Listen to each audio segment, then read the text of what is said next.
order that's in the program, which puts me first. And then Daniel, you'll go, and Joseph, you'll go after, and then we'll have time for questions. So yeah, let's begin. So my paper is called Achilles and the Dangerous Conflation of Personal and Social Justice.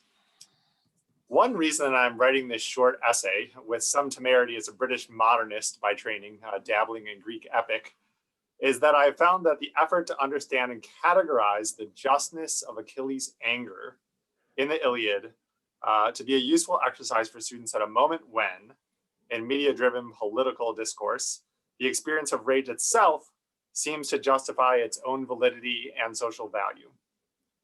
In an academic context, this paper is also motivated by my response to an article by CDC Reeve, in which he summarily narrates and checks my usual pedagogical approach to the character of Achilles. And I want to read from Reeve in the paragraph that kind of took me back. I was like, well, that's actually how I usually teach this text. He says, according to the reading or misreading I have in mind, Achilles' unwillingness to be propitiated is due to one of two causes. Either he hubristically overestimates his own worth or honor and so is wrong from the point of the values he shares with other heroes, or he has, in a common but I think psychologically suspect metaphor, stepped outside the heroic code and become an existential hero at odds with and critical of the values of his society, unquote. I am far more guilty of this latter reading, that the intensity of Achilles' rage is somehow born of his dislocation from heroic or political parameters. Instead, Reeve argues, Achilles' behavior is not rooted in a meta-commentary on the heroic code, but more simply in his inability to integrate a number of conflicting, quote, values which do not all fit together tidily in all circumstances, unquote. Of course, this reading may be more complex rather than simple, since the human heart seems to have no fewer component parts than the state or various honor codes. In the classroom, it is useful to assess Achilles' behavior using an external mechanism to explain why this dissonance has occurred. Aquinas' 3 categories of justice can help us understand Achilles' dissonance with respect to his conflicting values and help us speculate why it can be difficult to judge him. Aquinas' 3 types of justice are commutative, the relations of the individual to one another; distributive, the relations of the social whole to individuals; and legal, the relations of individuals back to the social whole. It is worth noting that all 3 categories involve the individual. And conversely, obviously, none involve strictly social bodies, which may be a foreign concept to some students. It is also worth noting that the emotion Achilles primarily feels in response to this dissonance, the Greek menace, is most often given the necessarily facile translation of rage or wrath. However, Leonard Molnar argues that this translation, quote, does not suit a word whose opposite term is friendship. Molnar then asks, what English word is the opposite of both friendship and delight, yet also includes alienation, unquote. What I will argue in this paper is that Achilles' menace results from his inability to keep in balance competing notions of justice after Agamemnon personally and publicly betrays him, and he never completely solves his problem. One way to trace this imbalance is through Achilles' use of pronouns. When he first addresses the Greek army during the plague, he uses the first person plural. Sons of Atreus, I think we are going back home, defeated, beaten again, if we escape death at all. And war and disease do not together destroy the Achaeans. So let us ask some seer or holy man, a dream explainer, dreams are from Zeus, who can tell us why Phoebus Apollo is angry. These pronouns indicate that Achilles is primarily concerned with legal and distributive justice, and he places primacy on the social good.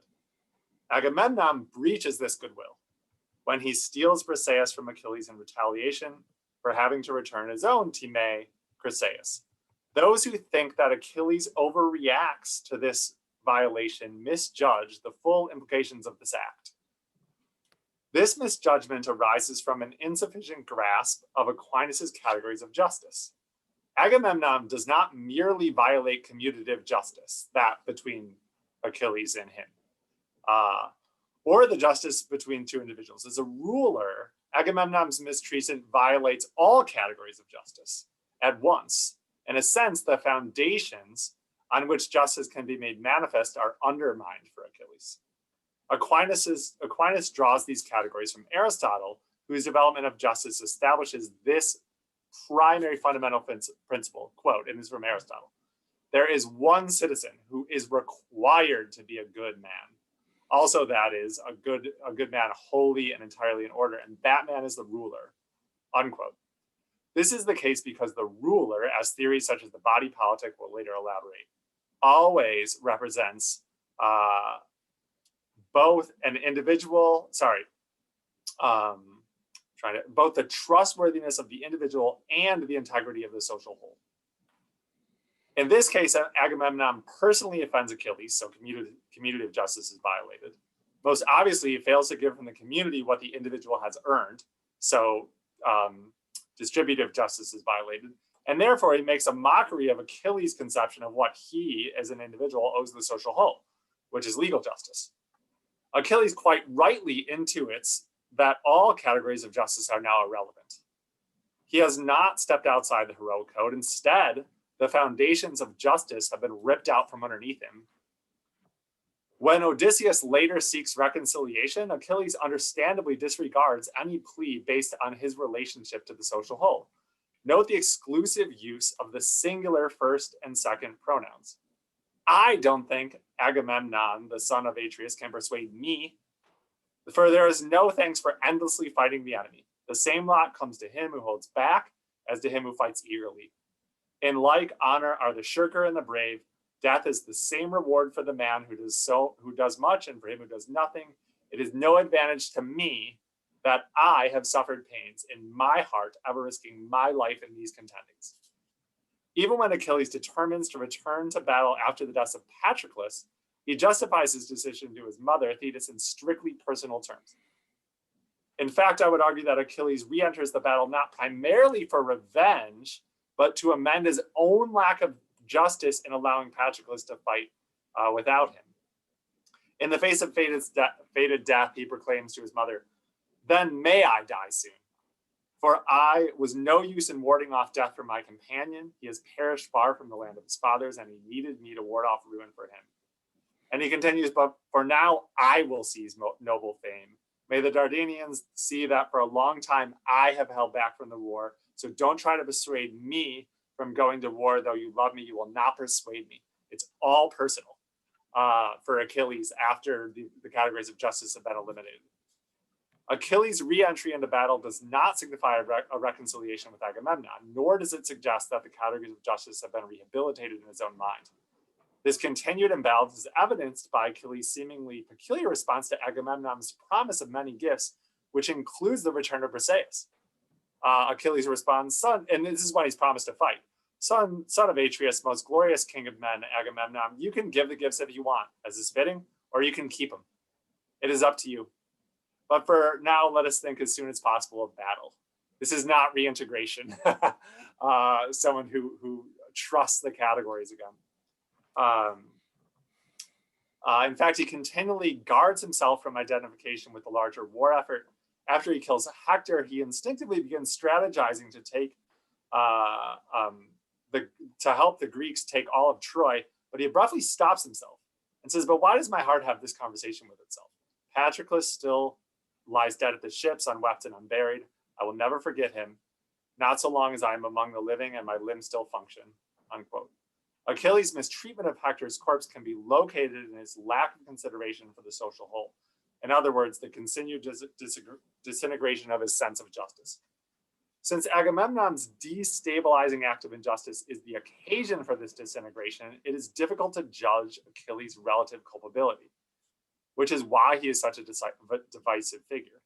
His self-focus leads him to treat Hector with grave injustice. Aquinas warns, quote, "Whoever looks only at himself and therefore does not permit the truth of real things to have its way can neither be just nor brave nor temperate, but above all, he cannot be just," unquote. Achilles' reconciliation with Priam may indicate a nascent reestablishment of the foundations of justice, but it seems incomplete. Daniel Fitzpatrick accurately observes that at the end of the epic, quote, Achilles seems even to have adopted a proto-stoicism, a life aimed at the avoidance of all emotional disturbances, a viewpoint any student of Aquinas has repeatedly rejected, unquote. That effort to avoid all conflict suggests a lack of belief in the categories of justice, since justice is the primary natural foundation for resolving conflict. As an aside, for Aquinas, mercy is the foundation for justice in the supernatural sense, since creation is an unmerited gift of God's goodness. Another way to frame Achilles' imbalance is that Agamemnon's act of injustice leads him to conflate all matters of distributive and legal justice into the category of commutative justice. This move represents an ironic mirroring of Agamemnon's original unjust act toward Achilles. In this cultural, so for essentially for Achilles, everything is personal after the categories of justice are removed, are sort of ripped out. In this cultural moment, I think it is useful for students to examine the fate of a man who translates the social bounds of justice in strictly personal terms. A new unholy balance between rage, all injustice is interpreted in reference primarily to myself, and proto-stoicism, I must protect myself, remain on the sidelines, lest I'm triggered, leads one to the margins of society. We may rightly blame others for leading us there, but we must not glorify these margins. They are a paltry substitute for authentic community based on the hard-earned foundations of Thomistic justice. That's the end of my paper. And so, Daniel, you are next. Great, thank you. I just want to say my microphone was off earlier when you were greeting me, so I'm sorry for the silence there. But anyways, it's a pleasure to be here. All right. Any society which does not believe in objective standards will inevitably be overcome by arbitrary law or tyranny. If there is no standard with which laws must accord, or if there is no higher law against which laws are to be assessed, the polity is left to the mercy of legislators who may make law in accordance with any whim or impulse. St. Thomas Aquinas, John Locke, and C.S. Lewis are three different thinkers from different times and backgrounds who agree that there needs to be a higher law in order to make non-arbitrary and non-tyrannical government possible. For these three thinkers, that higher law is the natural law.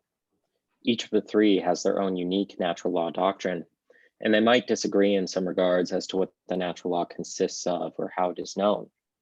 Aquinas, Locke, and Lewis, however, agree that the natural law is the basis of non-arbitrary and non-tyrannical positive law. Since this panel is on St. Thomas Aquinas, I will emphasize his thought, and then I will turn briefly to Locke and Lewis's concurring opinions before concluding. In order to articulate how, for Aquinas, the natural law provides the foundation of non-arbitrary and non-tyrannical law, we must first state what he means by the term natural law. Additionally, because he defines the natural law in the context of law in general and the eternal law, we must define those terms as well. Aquinas defines law as, quote, nothing else than an ordinance of reason for the common good made by him who has the care of the community and promulgated, end quote. In other words, for Aquinas, the law is a dictate in accordance with reason, which is oriented toward the common good, is made by the legitimate authority over a community and has been made widely known.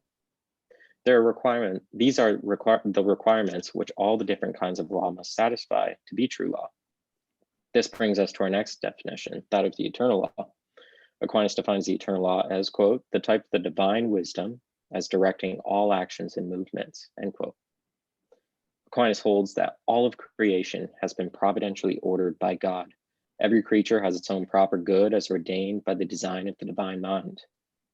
This imprint of the divine wisdom on all of creation is the eternal law. Having discussed these two definitions, we can now look to Aquinas' definition of the natural law. Aquinas says that, quote, the natural law is nothing else than the rational creature's participation of the eternal law, end quote. Considering this definition in context with the previous two, It is clear that for Aquinas, the natural law is the ordering by God of the rational creature toward his proper end, which is his good. For Aquinas, the natural law contains certain precepts which are conducive to the good of each man and the common good. He holds that the primary precept is that, quote, good is to be done and pursued and evil is to be avoided, end quote. And he says that, quote, all other precepts of the natural law are based upon this, end quote. Several basic precepts stem from this primary precept, all of which are inclinations toward the good. These are the inclinations to self-preservation, to sexual intercourse and the rearing of offspring, to live in society and avoid offending one's neighbors, and to know the truth about God and shun ignorance. The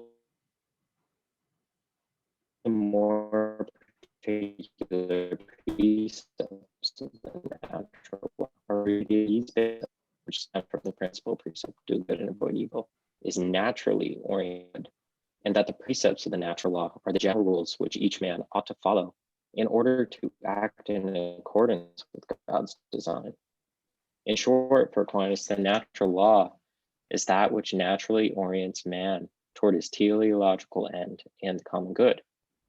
Now that we've stated what Aquinas' natural law is, we can discuss how it provides the foundation for non-arbitrary and non-tyrannical law. For Aquinas, human law, or positive law created by human government, consists of, quote, particular determinations devised by human reason, end quote, of the natural law, which satisfy all the other essential conditions of the law. In other words, Aquinas holds that legitimate human laws are derived from the natural law. He writes, quote, every human law is derived from the law of nature, but if in any point it deflects from the law of nature, it is no longer a law, but a perversion of law, end quote. For Aquinas, an unjust law, or any law which contradicts the law of nature, is illegitimate. Ultimately, Aquinas holds that the human law is the application of the natural law to the particular circumstances of a given polity and the means by which a people are coerced to follow certain parts of the natural law. Aquinas is clear that, quote, human law does not prohibit everything that is forbidden by the natural law, end quote, as not every vice can or should be forbidden by human law. Nonetheless, according to Aquinas, human law is only legitimate if it is rooted in and in accordance with the natural law. All human laws, for Aquinas, therefore, must be dictates of reason which are conducive to the common good of the polity. Any law which deviates from the natural law is no law at all. Aquinas' natural law provides a foundation which makes non-arbitrary and non-tyrannical human government possible because it is the foundation and measure of all human law. The natural law for Aquinas, as we said, is the rational creature's participation in the eternal law laid down by God, and therefore it carries divine authority. In this way, the natural law is a higher law than any human law. This is why human law must be in accordance with the natural law in order to be legitimate. Any human law which is unreasonable or inconducive to the common good is not in accordance with the natural law, which is given by God and therefore is illegitimate. In this way, the natural law is antithetical to arbitrary law. It is also averse to tyranny, as Aquinas says that the tyrant is one who rules for his private good rather than the common good.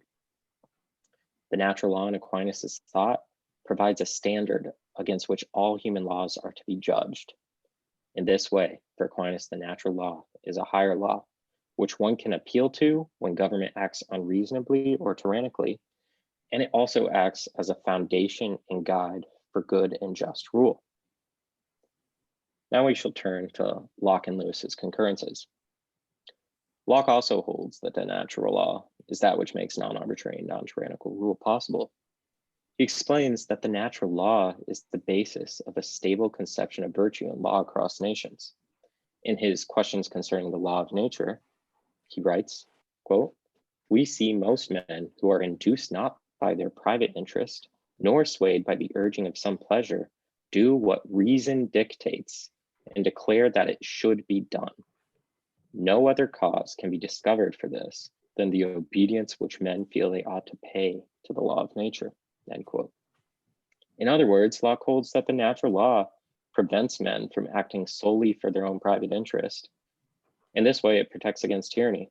Additionally, in the second treatise, Locke says that the natural law binds all men at all times, and that it is even to govern legislatures. Thus, Locke, like Aquinas, holds that the natural law is higher than human law. For Locke, too, the natural law acts as a standard according to which human government ought to conform, and therefore is the basis of non-arbitrary and non-tyrannical law. C.S. Lewis agrees with Aquinas and Locke that the natural law is the basis of non-arbitrary and non-tyrannical rule. In The Abolition of Man, Lewis discusses the natural law, referring to it as the Tao. He says that the Tao, quote, is the sole source of all value judgments. If it is rejected, all value is rejected, end quote. If all value is rejected, man is just left with science and instincts which cannot tell him anything about morality. Lewis says that, quote, either we are rational spirit obliged forever to obey the absolute values of the Tao, or else we are mere nature to be kneaded and cut into new shapes for the pleasures of masters who must, by hypothesis, have no motive but their own natural impulses. Only the Tao provides a common human law of action, which can overarch rulers and ruled alike. A dogmatic belief in objective value is necessary to the very idea of a rule which is not tyranny or an obedience which is not slavery, end quote. Thus, Lewis holds that the Tao is that which rules rulers and ruled alike, and that which curbs rule by passions, that only thing which makes non-tyranny possible. In this way, Lewis too holds that the natural law is the basis for non-arbitrary and non-tyrannical positive law. What we have here is a point of consensus among three thinkers with different natural law theories. Aquinas, Locke, and Lewis all agree that the natural law is that which makes good human government possible.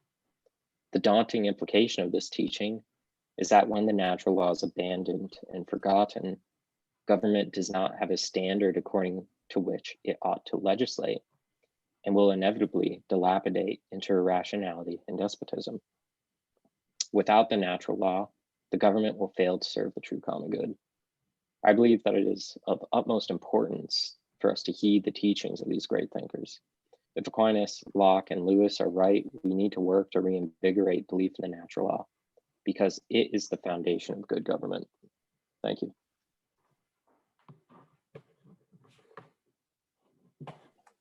Very good, thank you.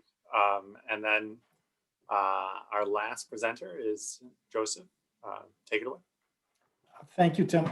If it's okay, I'm going to share my screen and use a PowerPoint here.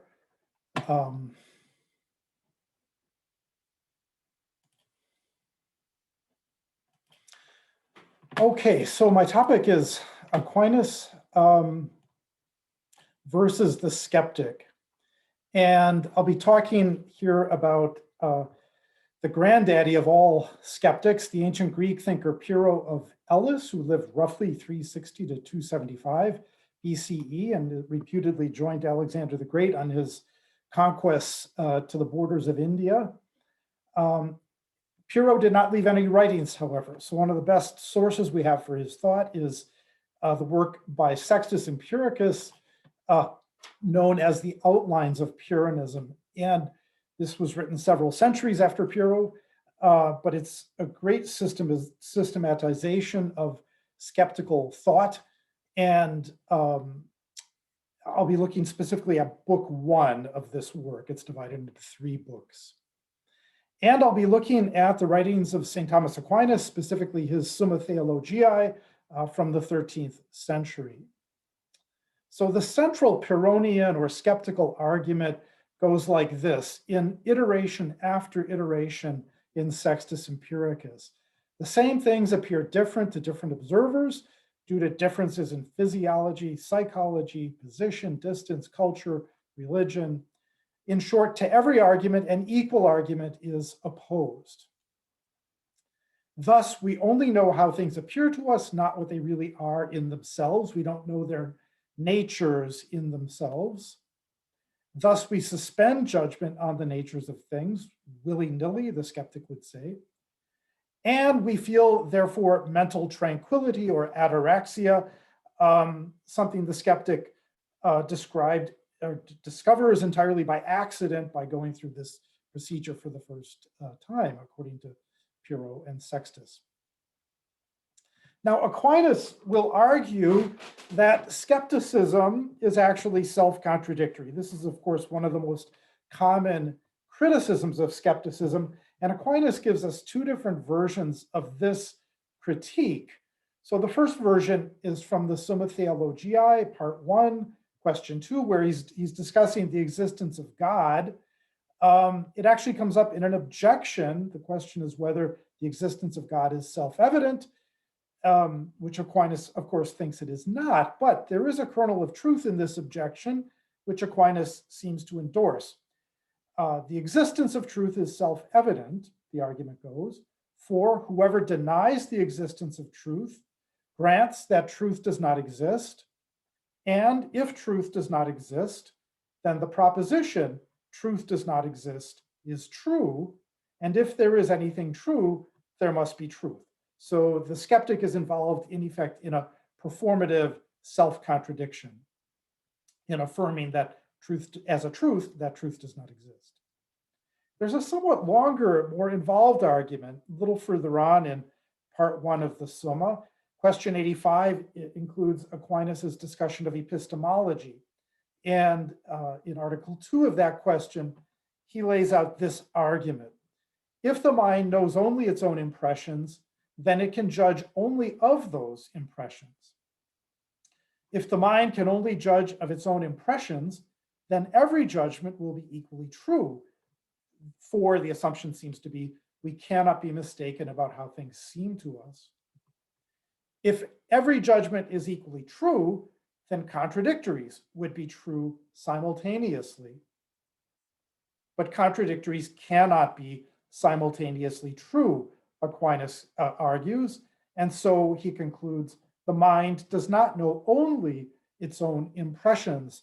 Rather, its impressions are among the tools, the means by which it knows things that exist independently of itself, independently of the mind. Now, an interesting feature, Aquinas' acquaintance with skepticism seems to have come mainly from Aristotle's metaphysics and Aristotle's summary there of other ancient Greek thinkers. An interesting feature which Aquinas, I think, could not have known about is that Sextus Empiricus anticipates this very criticism and tries to evade it. In fact, he seems very concerned to address and preempt this criticism. So he says this at the very beginning of Book 1, Chapter 1 of the Outlines of Pyrrhonism. We declare at the outset that we do not make any positive assertion that anything we shall say is wholly as we affirm it to be. We merely report accurately on each thing as our impressions of it are at the moment. Sorry, and he writes a little further on, Chapter 7 of Book 1, as he, the skeptic, understands them, the formula, all things are false, for example, asserts its own falsity together with that of all other things, and the formula, nothing is true, likewise. Thus also the formula, no more, asserts not only of other things, but of itself also, that it is no more existent or true, we might say, than anything else, and hence cancels itself together with the other things. We say the same about the other skeptic formulae also. And then at the end of that very same chapter, Sextus writes, in the enunciation of these formulae, he, the skeptic, is saying what appears to him and is reporting his own feeling without indulging in opinion or making positive statements about the reality of things outside himself, unquote. So I take it what Sextus is arguing here is that he is avoiding, he thinks, the making of any positive assertions at all. He is only describing how things seem to him, how things appear to him, the impressions, so to speak, inside his own mind, his own subjective impressions. This is how it all seems to me. So he thinks that by doing that, he can avoid falling into the kind of pernicious self-contradiction that Aquinas is charging him with. Aquinas's position only really works if he can catch the skeptic in making a positive assertion of the sort, the truth does not exist, or that kind of thing. Okay, so I'd like to offer 5 arguments in support of Aquinas. I think in the end, Aquinas's hunch is correct, that radical skepticism is self-contradictory. And I think we can see this in Sextus Empiricus. I think Sextus Empiricus in the end fails to stick to his own claim that he's only describing how things seem to him. So my first argument is this one. If all we ever did was describe how things seem to us, we could never actually engage in a debate. So imagine 2 people who say, this room seems warm to me, and another person responding, this room does not seem warm to me. These are not actually contradictories. These people are not actually disagreeing. They both, if all they are doing is describing how the room feels to them, presumably they're both saying the truth. So we don't yet have a debate if that's all that's going on, but Sextus is clearly engaged in a debate with dogmatists, the philosophers. This is the label he uses for philosophers who think they've gotten at the truth and know something about the natures of things. He describes Aristotle, the Epicureans, and the Stoics as examples of dogmatists whom he is constantly attacking throughout his work. And so it seems he is really asserting the falsity of dogmatism. He is asserting an opinion. Otherwise, it's hard to understand what he's actually doing rhetorically in the outlines of empiricism, of Pyrrhonism. Okay, so my second argument is this, that Sextus's 10 modes includes hundreds of assertions about the natural and human worlds. His 10 modes are 10 distinct arguments showing how inevitably we end up suspending judgment about the natures of things if we are thinking clearly and really looking at all the data available to us. So each mode is an argument which follows exactly the same pattern. Because of differences in fill in the blank, physiology, perspective, personality, culture, religion, etc., the same things appear differently to different observers. Thus, we only know how things appear to us. Thus, we suspend judgment about the natures of things in themselves. Now, each argument begins with assertions about differences in physiology, perspective, personality, culture, religion, and so forth. So here's an example. The fact that we enjoy different things is indicative of a difference in the sense impressions that we get from the external objects. So this is part of a discussion of, for example, differences in cuisine. Different people find different foods tasty, so and so on and so forth. So anyway, my point here is simply that there's something highly paradoxical, at least, about Sextus Empiricus making assertion after assertion about animal physiology, about differences among species of animals, about differences among cultures, differences among human personalities, human physical constitutions, fact after fact, all the while asserting that we don't know anything about the natures of things at all. My third argument is that each of Sextus's 10 modes involves some variant of the claim that the same thing appears differently to different observers. So, for example, he writes, also the same boat appears small and stationary from a distance and large and moving from close by. And the same tower appears round from afar, but square from nearby. Now, I want to stress this phrase, the same thing, the same boat, the same tower. To apply a general term like boat or tower is to abstract form from matter so as to arrive at a universal. These are, after all, universal terms, general nouns. And every universal captures some aspect of a thing's nature. not its whole nature, not everything about it, but some central component of its nature. So two people cannot discern that they have different perceptions of the same thing unless they share a common knowledge of that thing, transcending their subjective impressions of it. So this is something that Sextus does not seem to appreciate. His central argument involves this assumption that we can know something about the objective natures of things. And my fourth argument starts with a rhetorical question. Why does Sextus seek to avoid self-contradiction? Well, why does anybody seek to avoid self-contradiction? There are two reasons to avoid contradicting oneself. One, every contradiction is false.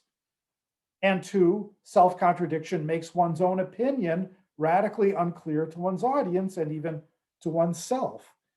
Consistency is a necessary condition for the very intelligibility of discourse, after all. Now, one assumes a commitment to getting at the truth, and two assumes that one is actually asserting an opinion, not merely describing impressions. So if I'm describing, think of someone who's just describing the impressions in a dream. A dream might be full of contradictions. In fact, most dreams are just incoherent.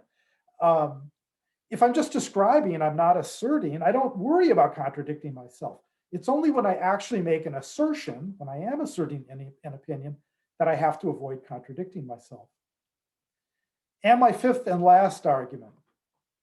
Sextus describes skepticism as an ability to place in antithesis the opposing arguments on any given question, to recognize that to every argument an equal argument is opposed, and then to suspend judgment on the question and feel mental tranquility. So the problem is that Sextus is inconsistent. He presents only arguments for skepticism, none against. Each of his 10 modes is, after all, an argument for skepticism. Never once does he present arguments for dogmatism and then follow his own procedure. To follow his own procedure, he would have to present arguments for and against skepticism and then suspend judgment on this debate between the dogmatist and the skeptic. But then, of course, he would not be a skeptic. Affirming skepticism is different from suspending judgment on it. There is the option of simply not taking a side in this debate, saying, I don't know who's true, the dogmatist or the skeptic. I suspend judgment on it until I understand things better or know more. So, but he doesn't do that. He's intensely partisan. He comes out of the blocks as a skeptic attacking the dogmatists. So my conclusion is that Aquinas was right. The skeptic does indeed contradict himself. Thank you very much for listening.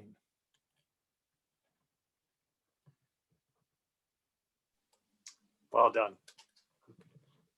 So we can open up the floor to anyone who's attending. Anyone have questions at all? Thanks for the great papers. Yeah, go ahead. Yeah, thank you for the papers. They were very very inspiring. I would like to continue on with Joseph, ask him a question. So you've convinced me, Joseph. I will no longer be a skeptic, but but no, I mean, it seems to me that skepticism, I think it came up in Hellenic times, if I'm not mistaken, according with some other thought streams, and they all had this ataraxia as their central way of kind of dealing with troubled times, and yeah. So and clearly that's a great attractiveness of skepticism. On the other hand, we also see in the history of philosophy that it has actually had an important role. For example, in defining the scientific method, being able to maybe step back from our reason, and so clearly full-blown skepticism isn't tenable. But I was just thinking, is there anything we can positively learn from them, though?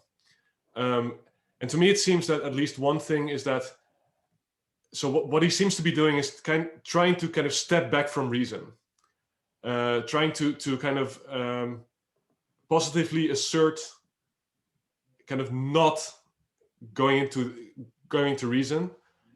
And while I think he's too extreme in that, he does discover two things that seem to me to be interesting, at least. One is that doing that sometimes may actually be pretty good for your mental tranquility.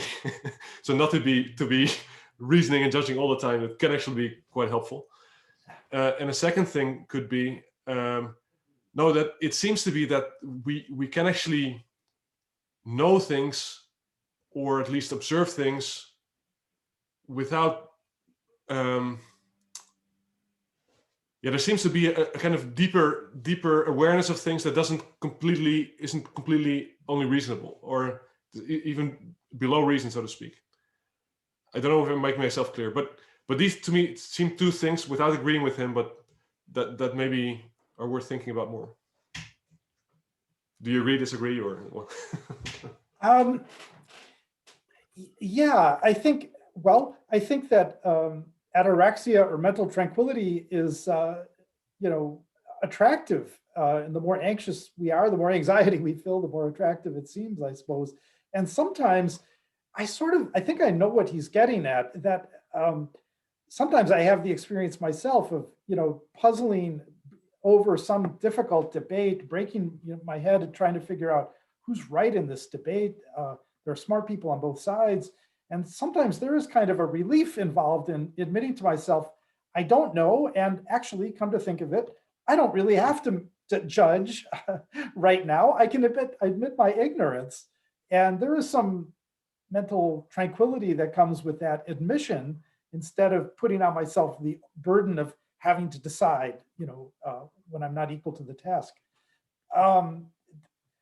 That is true. I mean, I think, and certainly I think you ask, is there any value in this method of skepticism? And there is methodological value. I think Descartes wasn't completely wrong about this, that often we are not skeptical enough about our own opinions and prejudices and biases, and modern day psychology has so much to tell us about cognitive bias and, the ways in which we trick ourselves and make, fall into logical fallacies in our thinking. And it pays to be self-critical, but that's a methodological point, it's different from this global skepticism of Sextus Empiricus. Clearly. Thank you.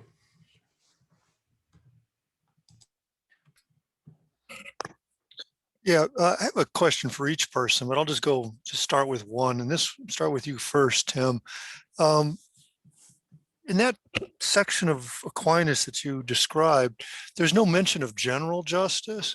And so I wasn't convinced the way you handled Achilles' desecration of the body of Hector was adequate.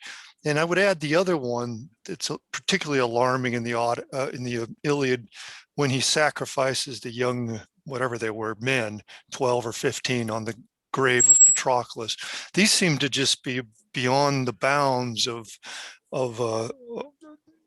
just beyond the pale. And I think that's a form of general justice that's being violated there. This is something nobody should do to anybody. In which case, Achilles, it's not as simple as everything is collapsing. Well, if everything's collapsing into commutative justice, it includes even general justice all of a sudden. What would you say? I agree with you, actually.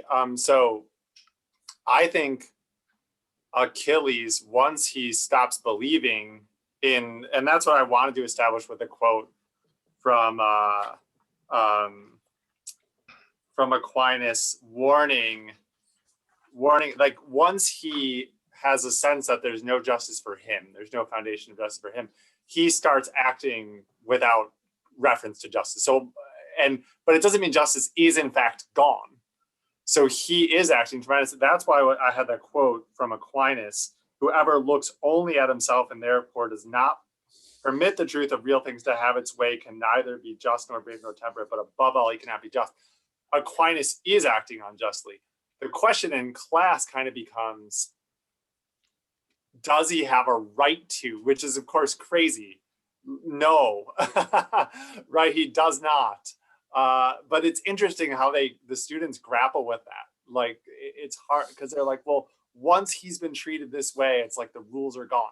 And so I think what he does is terrible.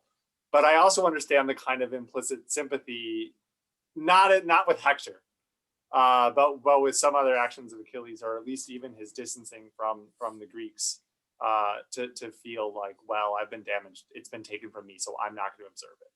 But he's still, I think he is culpable. It's just in some form mitigated, especially insofar as he treats his own, well, what Agamemnon wants. But I agree with you that he's off the rails, and that's the danger. Once you lose your own sense that you're being treated justly and that the foundations are there, the biggest danger is that you just turn around and you act unjustly. And that's kind of my point and what I want them to wrestle with. So I agree with you that he's super unjust, and he gets there because his foundations of justice have been rattled. I don't know if that's satisfying. Yeah, that's what I would want to say. What form of justice, if any, is violated when he refuses the overtures of Agamemnon via the emissaries? I don't. That's a great question. Now, I would have to ponder on that. What do you think? I don't. Yeah. It's always hard because Agamemnon's a head of a state. So that's the thing. So that's what Aristotle warned us about. I think Amy, did you want to chime in? Please do. I kind of do, because it links you and then Daniel's and then helps Robert's question a little bit. But let's take it a little bit further, because I do have this question that might kind of umbrella it a little bit. Do you think that God, or gods in the case of Achilles, can change natural law? Because in the Bible, you know how it says that God changes the heart of Pharaoh. I think it was Pharaoh. But do you think that God can change natural law then? Is there like a point? Well, let's play with Achilles right now, where he has a change of heart and understanding of the natural law, because in that moment it could be changed. Since natural law falls under the divine, according to Aquinas, I was just wondering if you, like, what you guys' thoughts of that were. Because if God can change natural law and the heart of a person, then in that moment, in that subjective moment, it really wouldn't be unjust if it was God's divine command.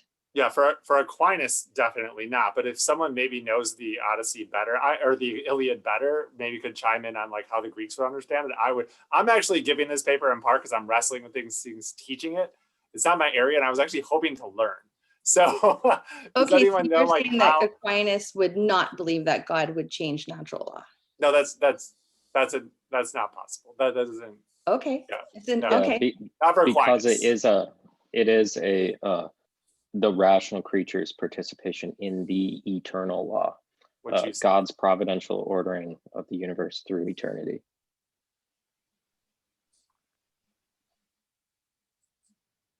I'm imposing a Thomistic understanding on the Greek text. And, in order to illuminate how we can approach Achilles. But I do not presume to think that the Greeks are operating under the same, under that mechanism. I still think it's useful to do something like that. But I feel like, Daniel, you should answer the question too, because I was kind of interested, like, is there a natural law that can be conceived outside of the divine? And what does that look like would be my question, which I don't know. I don't want to interrupt Amy's question, but I feel like it might be related. So I'm going to let you speak. So can there be a natural law without a divine lawgiver? I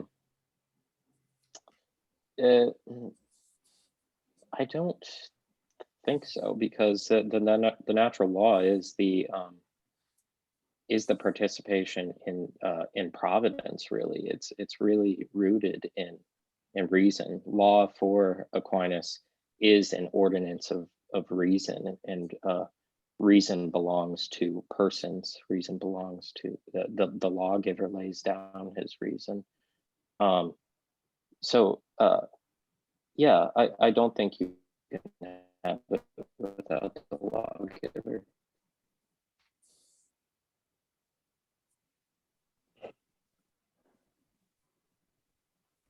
We're losing your microphone feed a little here, Daniel. Oh, I'm sorry. My internet might be bad. Did you? It seems to be better now. So do you want to finish your last point?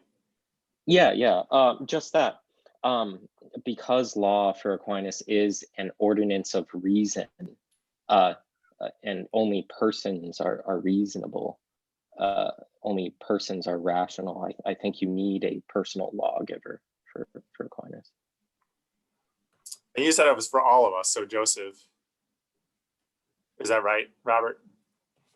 Well, I had different questions for Oh, okay. So perfect. You want to ask Joseph? me? Are you asking? Well, I thought you said you had a question for each of us. So did Oh you yeah, want to but, ask? well, I wasn't sure if Amy was satisfied with. Oh, I'm sorry. Yeah. what she So go heard. ahead, Yeah. Amy. Chime You know, in. I mean, to be fair, I've had this, I had just read Kierkegaard's Fear and Trembling, and I have been like chewing over this. And so part of the reason why I joined in this conference today was because I'm chewing over the idea that and I don't know how many of you are familiar with Kierkegaard, probably all of you, but if Abraham did not have his heart changed by God, then there's a possibility that he was just a murderer. Like there's always this, and so I'm trying to figure out, like in my brain, I'm just kind of putting it together, whether or not I feel like natural law can be changed in certain situations by divine providence. And so that's kind of why I asked, see what you guys thought, because I'm just I go back and forth with this, and I have been for about a week now. So I thought, well, maybe they have an idea, because I'm on Daniel's side, but then like every once in a while something creeps in, and then, I'm like, no, maybe. So I'm just trying to put all my sources together and just come up with something. So I'm kind of struggling with it. And that's why I asked. So I'm not surprised if you guys are struggling too, because it's a hard question. And I'm just like, not sure what to think of it. So that's where it came from. So it's fine if we can move on to the next one. No. Dan, you want to chime in, please? I think it's a very relevant question. I was just reading Scott Hahn's book "Father Who Keeps His Promises," where he treats a little bit this question of Abraham, and I don't completely recall it, but I think you really need to read it in terms of the covenant, and therefore to understand the reason behind and to understand the law behind this particular scene. I really think you need to go into covenant theology a bit to understand, because it's not just a murder. There's a lot more going on there. There's also an image of the redemption later on and so on. So I don't think describing it as a murder does any justice to the situation. So maybe Kierkegaard is a bit, I don't know whether he fully appreciates that. Yeah, no, I'm on his side. I don't think that it was a murder either, but I'm trying to argue with the law. I'm trying to put the law in there, the natural law. So it's kind of a struggle. I'm not following. Why wouldn't it be at least a murder? Maybe more, but it's at least a murder. Well, okay. I don't want to take us too much on a tangent, but because if my argument, if God had changed Abraham's heart, then Abraham knew that when he sacrificed Isaac, what would be the outcome of that? Like, he knew ultimately that no matter what happened, he would receive Isaac back without ever questioning his faith at all. And because of that, it really wasn't a murder, because if he knew what he was doing and he knew God's plan already in his heart, then it wouldn't go against natural law, because it would be God's plan. And so that's where the covenant comes in, I think. And so you have this situation where it's really not a murder. It's only a murder if we see it that way, because we are not part of that covenant, and we're not part of that change in his heart. And so that's kind of where my argument is stemming from. And that's why some people don't see it that way. And Kierkegaard being one of them doesn't see it as a murder or a sacrifice in that way. I mean, literally it is, but not like it wasn't in Abraham's heart. If a law were being changed, what law would be being changed? Thou shalt not kill.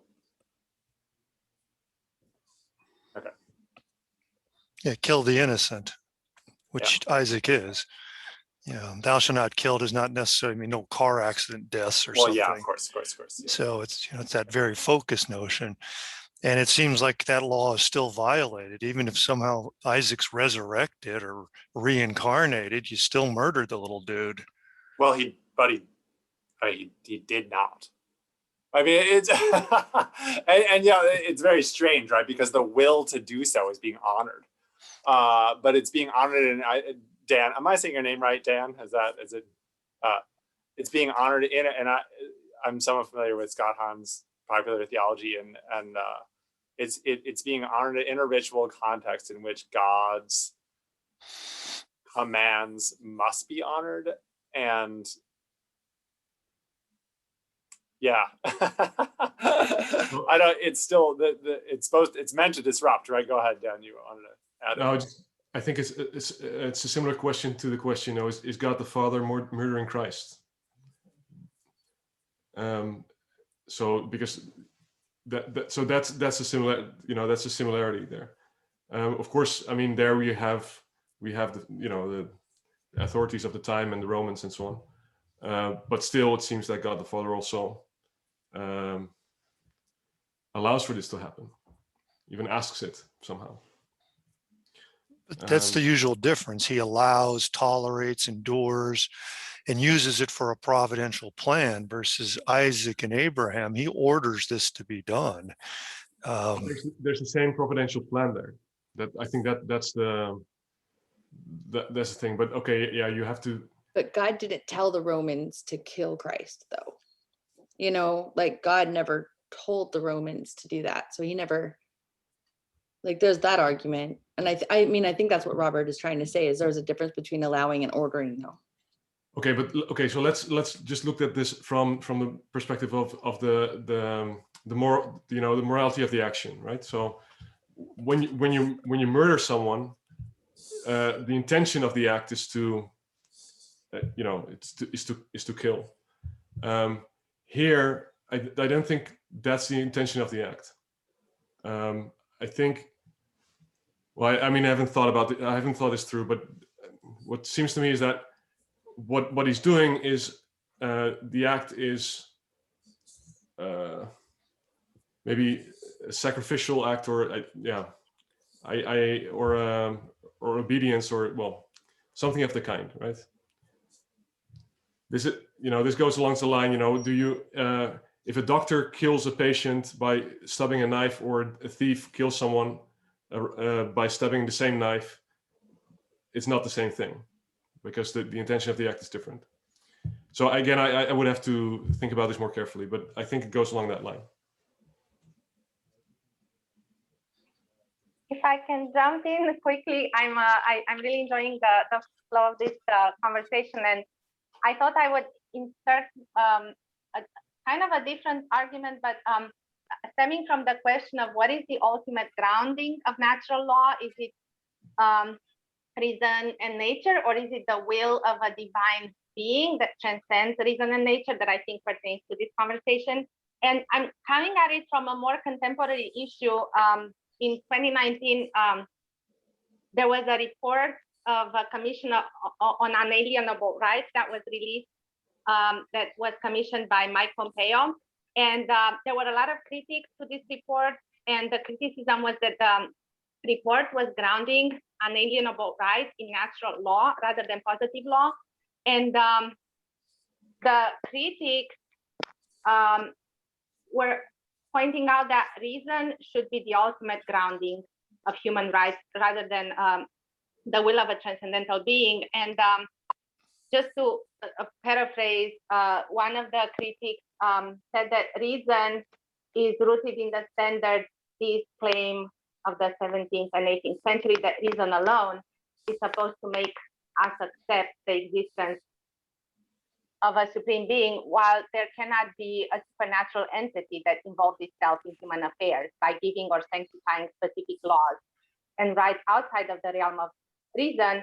And then he was pointing out that the theism raises the possibility of a radical skepticism that eventually replaces God with nature, and asks whether the existence of any supernatural being or transcendental grounding is either a reasonable or even desirable assumption to make. And so in the critic's view, really there is no, I guess where I'm going with this is pertaining to the question of Abraham, can the will of a divine being trump reason and nature?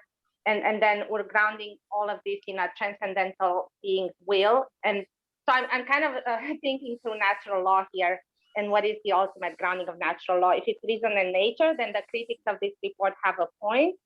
But if we're grounding it in a will of a transcendental being, then I guess the transcendental being can trump reason and nature. And that speaks to the other paper with skepticism of reason. And I'll leave it there because I'm getting lost in my own question. Thank you. I think that in a certain sense, it's both grounded in the will of God and in reason, because nature was providentially designed by God a certain way, in that God has designed all of this, and we can come to know the natural law through reason. It might be tricky, but we can come to understand via natural reason what is naturally good for us. But this entire thing was set up by God, and in that sense, it's rooted in God's will. And also, I would add to that, Daniel, that for Aquinas, God's will is necessarily a will for the good. That God can will freely, Aquinas says, but not when it comes to willing the good. God necessarily wills the good, and so too do we. The human will is necessarily an appetite for the good, and we have so it's not as if God could arbitrarily choose what is not good. The ultimate end of everything God does is his own perfect goodness. So it's not, it's not a kind of arbitrary voluntarism, which Camellia was, that notion of God's arbitrary will or something. In a sense, God's will can never be arbitrary. It's always a will for the good. And therefore it never actually contradicts reason. It can right. supersede it in some form. I was reading, I went quickly to a theologian, a biblical exegesis scholar I kind of trust.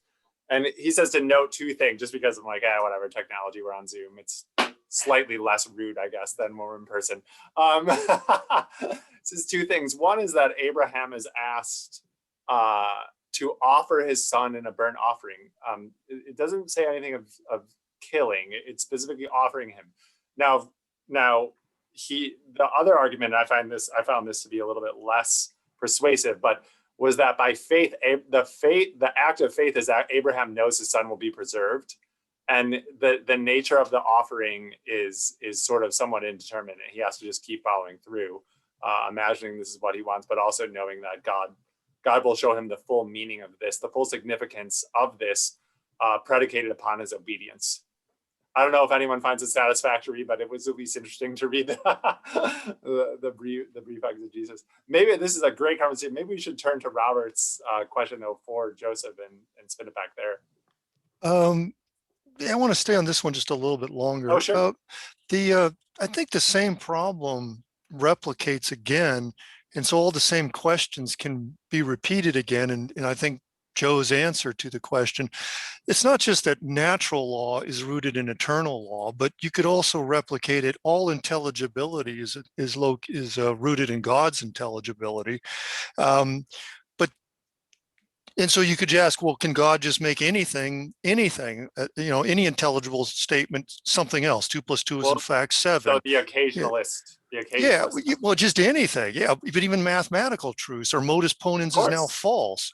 And you get the same problem all over again. Is it just all arbitrary, or is it rooted in some kind of, transcendental structures, or however we want to capture this, the way Joe did, that God's goodness is limited and intelligibility is somehow limited in some fashion. My question for you, Joe, real quick, was you started by saying that Aquinas's suggestion, you're going to follow it to its conclusion. Doesn't that mean, are you agreeing that the way he puts the objection to skepticism in question 85 doesn't work? It's a fallacious argument. It's got to be. Well, I think there is a problem with that argument. Yes, you're very perceptive, Bob. So, and I can even give you the exact step where I think he goes wrong. He says, if every judgment is equally true, then contradictories would be true simultaneously. That's not true if every judgment is really just a description of my subjective impressions. Yeah. Then it's not true that you don't actually get contradictories then, as I was arguing. The room seems warm to me, but it doesn't seem warm to you. Those aren't contradictories. So, so Aquinas, some version of this argument can only be made to work against Sextus Empiricus if we can show how Sextus Empiricus necessarily does more than just describe his subjective impressions, that he actually is making some positive assertions of a sort that he himself says he's not doing. So you're right that in the end, that the argument from question 85 needs to be further developed, to really make it I think a cogent critique. Robert, you kind of if you don't mind me kind of stepping back in, I felt a little unsettled by the idea that like occasionalism is a real threat here with our conception of God. If we, like God, maybe God can just say 2 + 2 is 5 now, and I think this is a real problem, and I think there's a way out of it actually, and I think Aquinas provides it on some level. The idea that the problem with so is God a supreme being? No. Right? So like God is that which is. He's not a being, he is being. And that's the key nexus, right? Because if he is a being, then occasionalism is almost inevitable. Because he just wills, and whatever he wills becomes true, and it's separate from existence. But instead, he is existence. I am who I am. It's how he declares himself. It's how Christ declares himself when challenged. And that's the key. So what is 2 + 2 is 5 is God. And so it's not occasionalist because he in that sense is in creation. He's also above it. And it's that it's the temptation to lean on one or the other that causes schism, right? So either God is just personal and he's not above and this desecrates him, or he's only above and he's not me, and then man's like, well, forget this is tyrannical. And so it's holding in tension both. And then the other temptation kind of, and this is worked out in some modern Polish theology, is that the second person is the personal God, and God the Father is the eternal being who is being itself. And this is also a problem because the second person empties himself to reveal his beingness in an apophatic sense, and God the Father sends his Son to reveal his person to us. So anyway, in some Polish theologians in the 20th century were working this out, I think, a little bit. So anyway, that's just a little total aside that I think that's the right track. I mean, that keeps God from becoming arbitrary. It also keeps something above and outside of God measuring and limiting him. And but it's it's not clear how intelligible we're even talking when we say God is 2 + 2 is 4. It's just, it's, Well, of course. it's like, Of course. I think that was excellent, and that really helped. I mean, that gives me something to launch off on. I appreciate it so much because I was really having a hard time. You should. You might check out this Polish theologian Shivara. I'll send you maybe if you want to. He was Sure. super influential before World War II, and he has a theory called analogia entis, the analogy of being, which is just utterly, it blows my mind. I literally am shocked when I read it. Do you know him, Dan? I'm not like overly familiar, but when I read him, I'm just like, what is this? I mean, yeah. So anyway, I know an artist, friend of mine, who is completely inspired by him, and has inspired his whole art on this theologian, and he seems to have influenced Ratzinger a lot as well. Ratzinger, Pope John Paul II, Guardini, a lot of these, as Vatican II sort of went two directions, some people call conservative direction, consider him to be a primary influence. Anyway. Yeah, for me it was also mind blowing. This guy, so he. At least I haven't read him yet, but he's on my list. But yeah. what I gather from it is how he looks. It's basically, Thomas also says that there's a lot of images of the Trinity in nature or in creation more generally, and Zavara kind of develops that idea a lot. So, but really uses the Trinity also as a kind of a principle of thinking. So. A way of thinking about so basically he says, well, it's very Christian for there to be two opposites, like the Father and the Son, who are not the same and at the same time one, and this is something that also comes back in other aspects of creation, and for instance, for Christian art, it's very Christian to if you look at Christian art, you see, for example, that there is an abstract composition in an artwork, which at the same time is also very realistic. So there is kind of modern artists split the two. On the one hand, you have abstract composition. On the one hand, you have like Monet, who's like very in time. But it's very proper of Christian art to have the two extremes at the same time. And so this is one way to what is Zavara, calls attention to, that this is possible, and you see it in creation. Yeah, thinking that was like. That's how I felt when he started talking about the second person of the Trinity as emptying and only really able to fully grasp in an apophatic sense that you can know the God the Father, and the God the Father is personally there, and the implications for that in creation. I could not. I was like, okay, this is going to take 10 years to reflect on and be like, but I knew it was important. And didn't set the Son against, like, in tension with the Father somehow, that both are always ever present. Anyway. Yeah, it's a lot to study there. I will. I'm having Camilla. I will send emails with Shivara. And I'm nervous about even misspelling his name now, but it's P. I'm gonna make sure. It is, I think, the Western natural law tradition, especially as you see it in someone like Aquinas, really is different from mainstream Sunni Islam. The contrast is instructive, I think. For mainstream Sunni Islam, especially the Asharite school of theology, things are right because God commands them, and things are wrong because God forbids them. And human reason cannot understand the difference. It is only by consulting divine revelation that we know what God commands or forbids. And so it's almost as if God is beyond good and evil. Good and evil are defined in terms of God's commands and prohibitions. And the view about human reason that you find there is radically skeptical.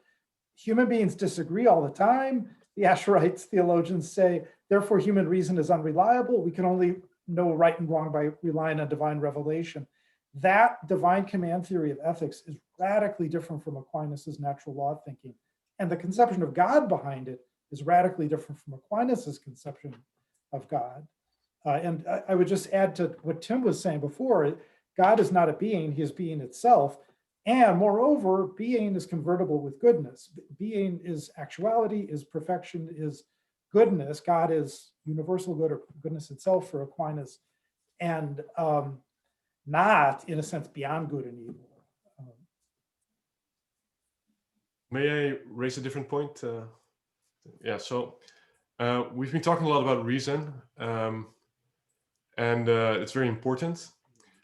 Thomas, if I'm not mistaken, doesn't also talks about a type of knowledge which is related to reason, but not exactly reason, which is habitual knowledge. He talks about something like the synderesis, which gives kind of gives a certain possibility to grasp.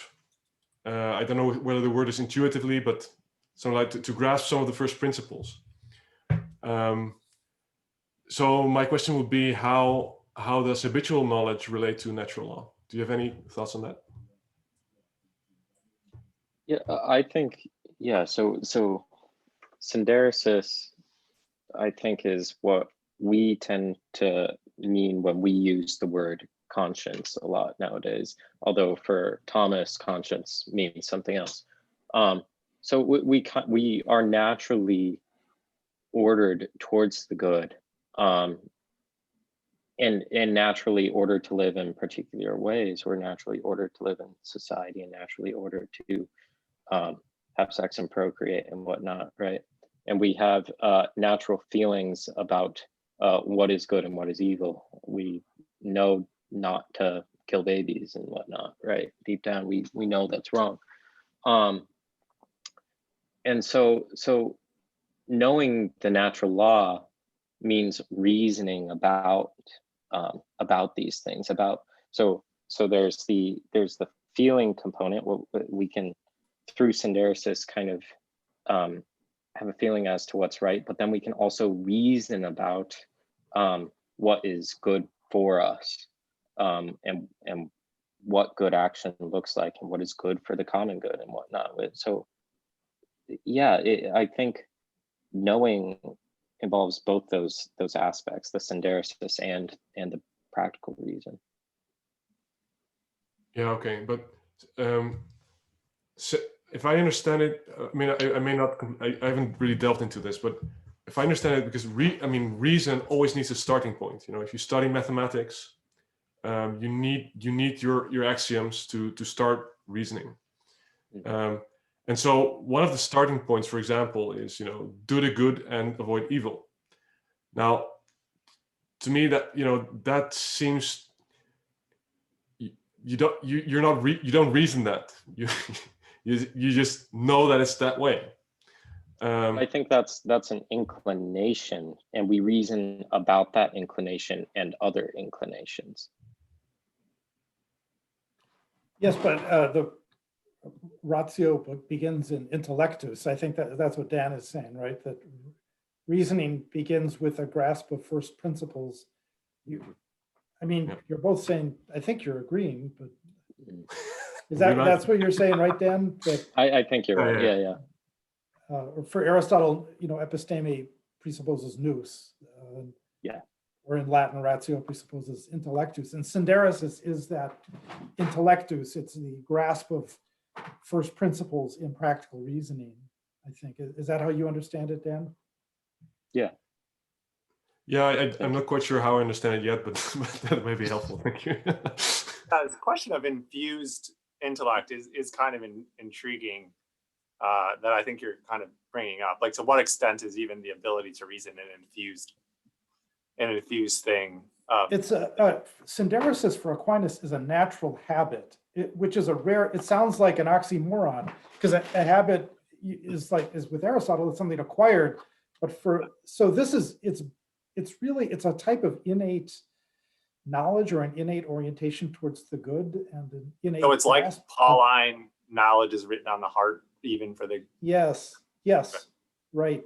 The first principles of practical reason. If the first principles are innate knowledge given to us by God, if we if we understand the innate knowledge, like we're born with it, it's the reasoning and the intellect of the human being that allows us to put that natural law in place.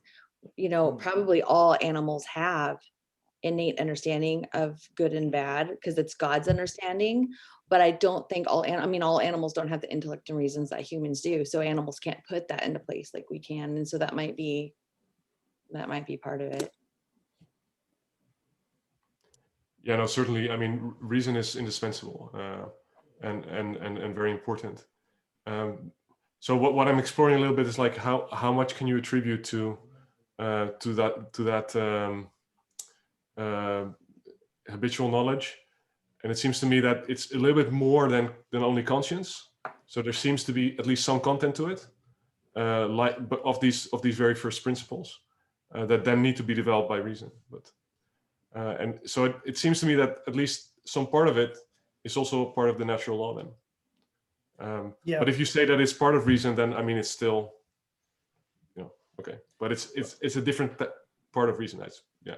Well, anyway, I'm not one of the frustrations is that when Aquinas gives examples of what we know by synderesis, he gives different lists of those principles in different writings, and that it's a bit frustrating. So at one point he says that the principles of the Decalogue are known by synderesis. Love God and love your neighbor as yourself. Those are known by synderesis. Harm no one is known by synderesis. And then there's the list in the Treatise on Law and the Summa Theologiae that Dan was discussing in his paper. The first principles of practical reason there are somewhat different lists there. Okay, thank you so much.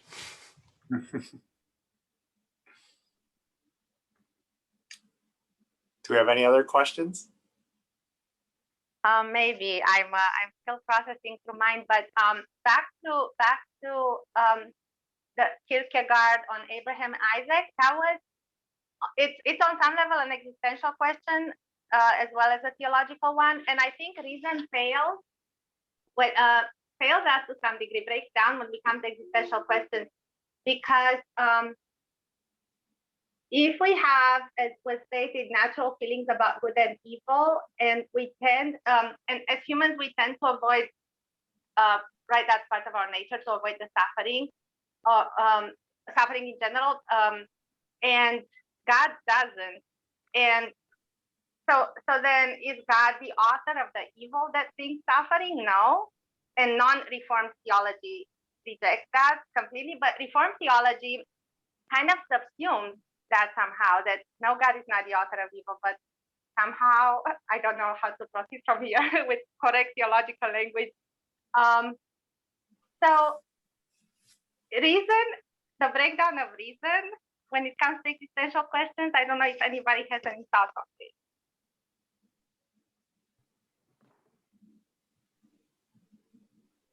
The breakdown of reason or the limit of reason? Yeah, that's a good distinction. I don't know. I guess it depends whether the author, the existential author, is a Kierkegaard, a Christian one, or a Camus, a non-Christian one. Because I guess Camus would say breakdown of reason. I don't know. I mean, the myth of Sisyphus, what Sisyphus does is not reasonable anymore. It's just engaged in a pure existential plight that is absurd. And kind of succeeds on something that is not reasonable, not on reasonable grounds anymore. Yeah, from what I understand, when the assertion is made that reason has failed, there is a qualitative and important difference between reason actually breaking down and revealing its absurdity versus that which coming up against that which reason can no longer access. And I'm not familiar enough with the passage you're referencing, whether he is claiming reason has failed in the sense that it can no longer access what we seem to apprehend, or if you're saying actually what we seem to apprehend contradicts reason itself, and both need to be true, and so reason's failing. And I'm not sure which I'd have to look at the passage more closely to know if he's assuming that occurs, that the latter one occurs, the former. Sorry. Yeah. Yeah, but even the theological question of evil seems to be a bit, yeah, well, I get into theodicy and other, yeah, so I don't know, but there is a limit of reason or something paradoxical at the heart of the question of evil or the nature of, I don't know, I'll stop there. Yeah, and obviously we could, I mean, there's the Augustinian kind of foundation of like evil is that which is not, that which wars against being itself. And I don't know if that's satisfactory or not, but you're probably more than familiar with that. Yeah, thank you. Thank you for just letting me process this out loud. Sure. I think Aquinas too has quite a bit on the understanding of evil and why is there evil in the world in his Summa Theologica. I know I say that wrong, I always do. But thanks so much, you guys. I've got to run. My daughter has a piano lesson that I'm already late for, so I better get her out of here. And have a really good day, and thanks so much for all of your help. Thank you. Great questions. Thank you for helping us. All right, any final questions? Oh, this is great. I learned a lot from both your papers and enjoyed the back and forth and kind of the Likewise. unexpected directions things took. That was fun. Thanks, guys. Yes, Thank it was you. a pleasure. Thank you very all. much. Nice All to right. meet you, Tim. Oh, yeah, of course. Dan. Bye-bye. Bye-bye.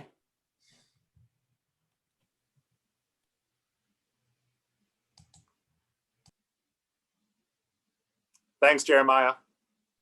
You're welcome. Take care. Have a good night. All right, you too.